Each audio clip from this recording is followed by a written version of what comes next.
Hello, it's Polarthon. I have participated for the past 3 years, definitely. I think this is gonna be my 4th. Yeah, I think that's right. And I wasn't going to because I have my final project coming up and all of that. But the way that she's actually decided to do it this year is way kind of chiller because like last year it was like you had to read 5 books. I mean, you could read 3, but I wanted to read all 5. And then same with the year before, like it was a competition. So like the past 2 years have been like very competitive, and so I was like, I don't have the time to read like 5 books in a week. But it's a spinning wheel. Go at your own pace. And a lot of the spins aren't, there's actually only 2 spots on the board that are polar fantasy. So I can read other books because like there's not really any polar fantasies that are really calling to me right now. We have the spinning wheel here, so let's do it.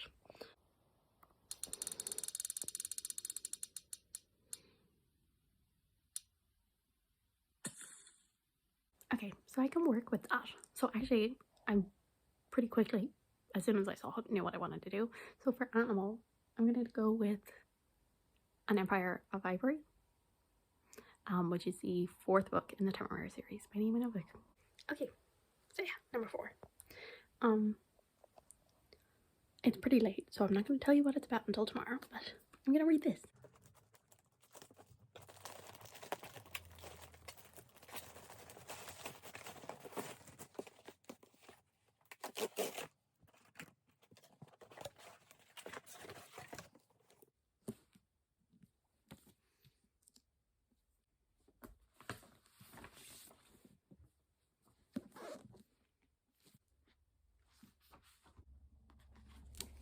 Okay, I'm not gonna lie to you. I met Cassandra Clare, and I have multiple books signed by her.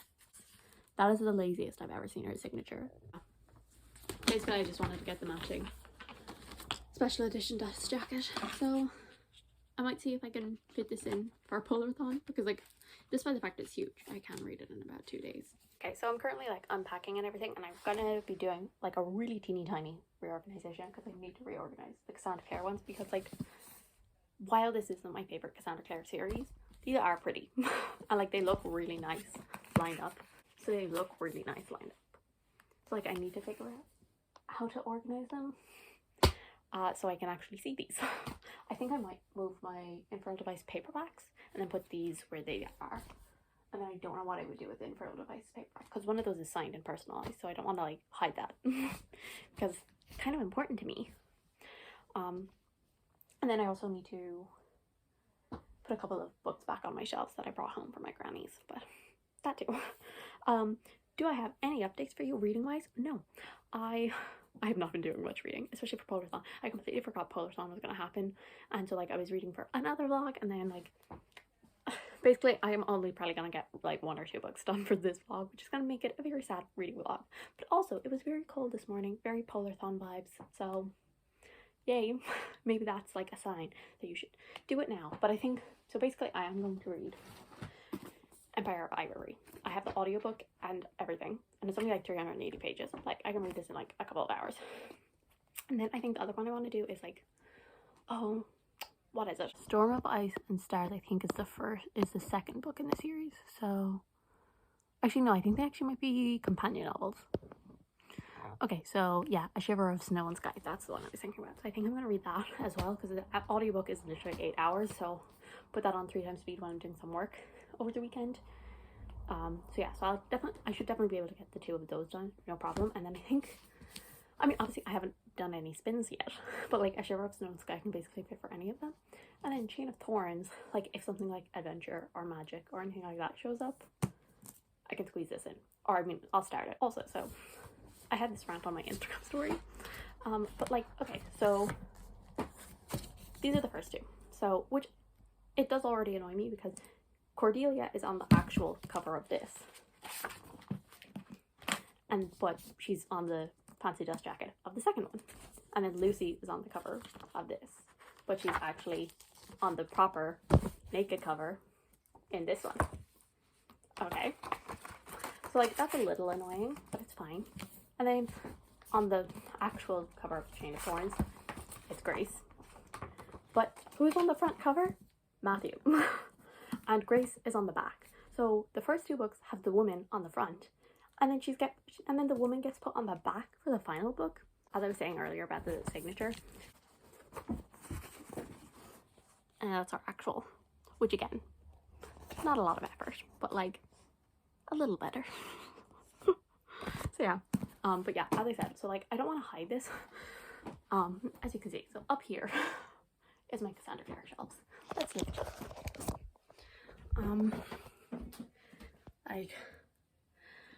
And so I think I'm gonna move the paperbacks, but I don't know where because I don't want to hide them because, as I said, one of them is signed and personalized to me. And then I might actually also have to move the Shadowhunter Codex thing. And then obviously these are my fancy infernal devices. And then like hidden in the back I have the Dark Archvices and the paperbacks for the first two. And then, as I said, also these battered copies of Mortal Instruments. So yeah, and then I also have a couple other books that I need to hide away. Hi everyone. So I'm gonna give you an update on Empire of Ivory in a minute. I'm about halfway through, but I am going to do my next spin because I think this afternoon I'm going to be doing some work, and I'm like hoping that I can get a good spin that will let me listen to an audiobook while I work. So also cold cover. Okay, that works. What was the book that I said I wanted to read yesterday? Oh my god, my brain. So A Shiver of Snow and Sky, that is definitely a wintry cover. It's all, there's snow on it, and there's like evergreen trees and all of that, so winter. On the frozen island of Skane, the sky speaks. Beautiful lights appear on clear nights, and their colours have meaning. Green means all is well, blue means a snowstorm is coming, and then there's red, rare, a warning. 17 years ago, the sky turned red just as Osa was born, unleashing a plague that claimed the lives of hundreds of villagers, including her own mother. This time around, can our heroine Osa prevent so many lives being lost? Audiobook is 8 hours and 22 minutes. So if I listen on 3 times speed, which I usually do, that's 2 hours and 47 minutes. So like I can probably get a good bit of that done today. So yeah. So I'm going to do that this afternoon while I do some work. Though I will say I am watching figure skating and speed skating, short track speed skating. I'll watch them and then I'll switch over to the audiobook. But yeah, so, which, hey, that seems very Polarthon acceptable because, you know, icy. Yeah. Empire of Ivory. I'm reading this. What actually am I reading this for? What prompt was I reading this for? No, Animal. It was Animal.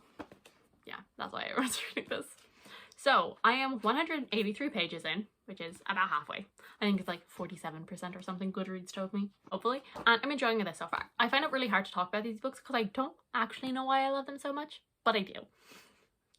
Like, I just eat these up. Like, I have such a fun time with these. And this is the 4th book. And so I can't really tell you much about it. Like, we once again have like left to go on an adventure, and we are like at the, as I said, we're at the halfway point. So we've like finally arrived there, and they're currently like doing this job that they came to do. Being very specific. I don't think it's my favorite one though so far. I think maybe Throne of Jade was. Or maybe Temeraire. The 3rd one is my least favorite so far, but it was still a 4-star. So yeah, so I think this is also going to be a 4-star. I love our 2 main characters, which is like Temeraire and Captain Lawrence.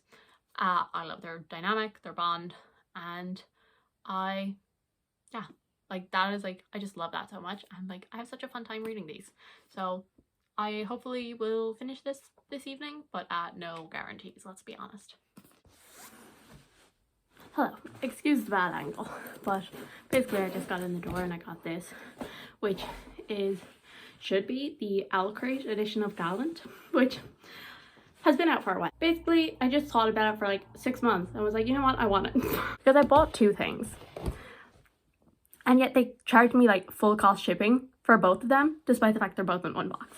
But anyway, so the first thing, which I'm never gonna wear this actually I might. I don't really wear a lot of jewelry except for earrings, but it's their Antari necklace.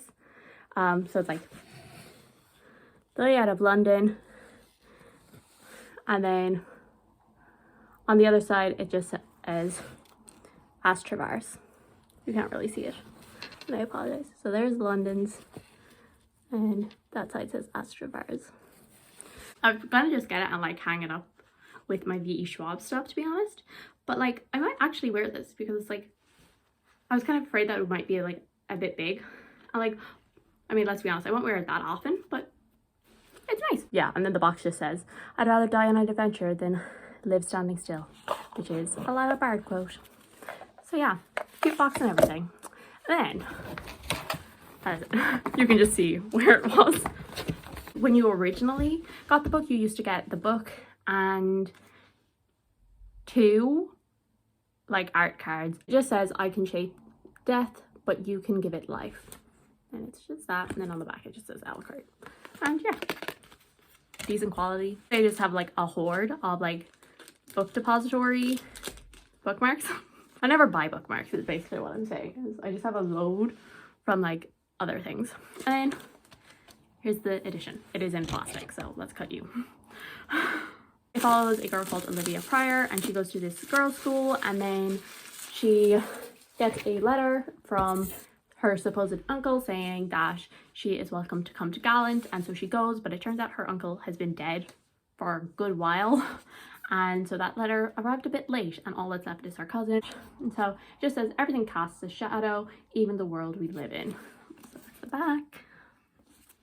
And in the front, it is just the US cover but it's like this beautiful black edition.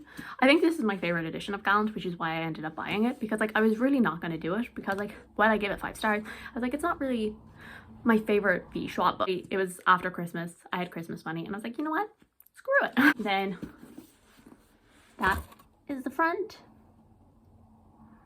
I don't mind plain edges, but like the thing with black edges is they can frequently be done wrong, where it's like patchy, but these are actually really nice.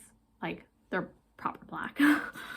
And then yeah, and then there is a signed book plate, which I suppose I'll put in here. So yeah, so those are my 2 purchases. As I said, I am really annoyed that I paid, because like it cost me like basically like I think maybe like 10 euros ish of shipping for something that small that fit in the box with the book. Like, so it has been a while since I updated you. This is a very bad vlog, apologies. So I'm not sure, did I tell you that I finished this or not? So I finished Empire of Ivory, and I give it 4 stars. I've given every book in the Temeraire series 4 stars so far. And yeah, I think this is my 3rd favorite. I think it goes 2, 1, 4, 3. I think I told you, I literally can't remember a single thing I've told you. Like, have I told you what this is about? I think I have. See, I filmed my January wrap-up recently, and I talked about the 3rd book in that, so I'm confused about whether or not I've said it in this vlog. But anyway, so it follows, I think I have. It follows Will Lawrence, and he is the captain of the ship, and it's set in an alternate history in the Napoleonic Wars. And he gets into a skirmish with a French ship, and they win. They take what's on their ship, including a dragon's egg. The dragon's egg hatches. Captain Lawrence calls it Temeraire, and the 2 of them bond and become a duo, and each book follows them on a different journey to try and help in the British war effort against Napoleon. And yeah, so I give this 4 stars. It's really hard to talk about why I love this series, because I just do. The audiobooks are a really fun time, I will say, because I think I've ever actually mentioned it, like just like a content warning for like period typical like sexism, racism, all of that.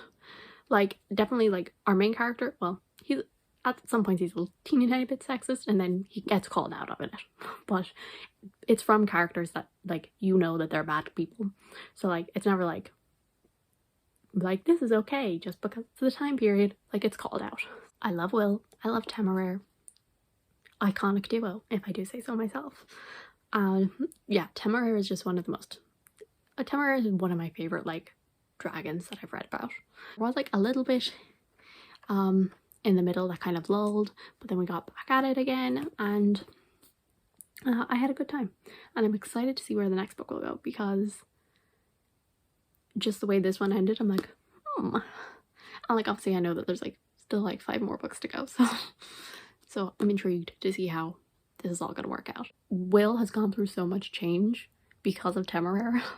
Like the 2 of them are constantly like teaching each other stuff and helping each other out, and like at the start of the series Will is very much like duty before anything else, and now he's kind of like, I mean, if Temporary is gonna do something, I'm gonna be there. It is Sunday. It is the last day of Polarthon. I'm about 60% into A Shiver of Snow and Sky. I'm listening to it on 3 times speed, so I have like an hour left. So I'll definitely get that done because it's only 4 o'clock. I'm really enjoying that one also so far. I will say, I actually, because like the synopsis doesn't really tell you anything about it in too much detail, honestly. Like, it's actually, like, the synopsis is a very small portion of the book. They are just like following the journey, and that synopsis also doesn't mention the fact that there is another point of view, which is like Osa's best friend, Ivar, I think his name is. And I actually prefer his point of view to Osa's. I really like his point of view, and he's just a really sweet character. I love him. I want the best for him. And yeah, I'm just really enjoying it. It's definitely like a book that I don't think is going to stick with me like after I've finished it, like, but I'm enjoying the reading and listening, I suppose, experience, because like the audiobook is solid, and it is actually a polar fantasy, so it's good that I got one in. Okay, so I'm here to wrap up Polarthon. I know this wasn't the greatest vlog, like it was mostly a book haul, not exactly a reading vlog. So yeah, but I read Empire of Ivory, which I gave 4 stars, and I have definitely talked about since I kept forgetting whether or not I had. Also, I finished A Shiver of Snow and Sky. I'm still debating between a 3 and 4 star, but I think I'm gonna go with like a low 4, because, and this is one of those times where like the audiobook really made a difference for me, because I think the story itself is probably a 3 star, and like I'm probably gonna forget it in a few months, but like I had such a good time listening to the audiobook, and the narrator had such a like calming voice that I'm like, the enjoyment was high because of the audiobook. So that was kind of like what was this, like, I was like 3 or 4 star, but like the reading experience was a 4 star, so I think I'm gonna give it a 4 star. But if by the end of the year I've lowered it down to a 3 star, then we know why. Number 1, the magic system was not very well explained. So like the ending kind of just like, it felt a bit easy. Number 2 was, oh my god, the way that like her family was dealt with in this, because I'm trying to think, is it like a spoiler or not? It might be a spoiler. Family was horrible to her throughout the whole book. Like, it just never got dealt with. Like, she just wanted to do her best, and she continued to think that. And I was just like, they never once proved themselves worth it. And like, I get that is honestly probably realistic for a lot of people, that like they just continue to try and try no matter what. But it just got very frustrating that like it wasn't being called out at all, and like they didn't apologize to her or anything. So like that really got on my nerves. So that was kind of like what brought my enjoyment down the most, was I was just like, oh my god, you're terrible. And then I will say, in Ivar's point of view, it does get called out, because he's like, oh my god, I hate these people. I'm like, this is why I like you. Also, I continued to enjoy Ivar's point of view more than Osa's, though Osa's does make up more of the book. I'd say the last third is like majority Osa's point of view, and so my enjoyment definitely, like, it kind of started to dwindle a little more. I didn't find her point of view as interesting. I didn't connect to her as much as a character, whereas with Ivar, I just loved him. He was just like a really sweet character. Like, he just wanted to do his best by everyone that he could. His character was great. And Osa's was good as well, but I didn't quite connect with her. And then I will say, polar, like, atmosphere was done perfectly. Like, it was definitely a polar fantasy, and I enjoyed the writing and all of that. And as I said, the plot I think was resolved maybe a little too easily, considering like what was happening, but you know, it's not the end of the world. I enjoyed the journey that like she went on, and I enjoyed learning about the village and all of that, so it's not the end of the world. And also, it's a YA, like, what do you really expect? Like, for everyone to die? That would be very upsetting. So yeah, I enjoyed it, and a solid YA, and I guess I have another book to read for next year's Polarthon. Though, I think it's actually a prequel, but I'm not 100% sure. So, we'll see. And yeah. So thank you guys so much for watching. I do hope you enjoyed. If you did, subscribe, and I will see you all in the next one. Bye.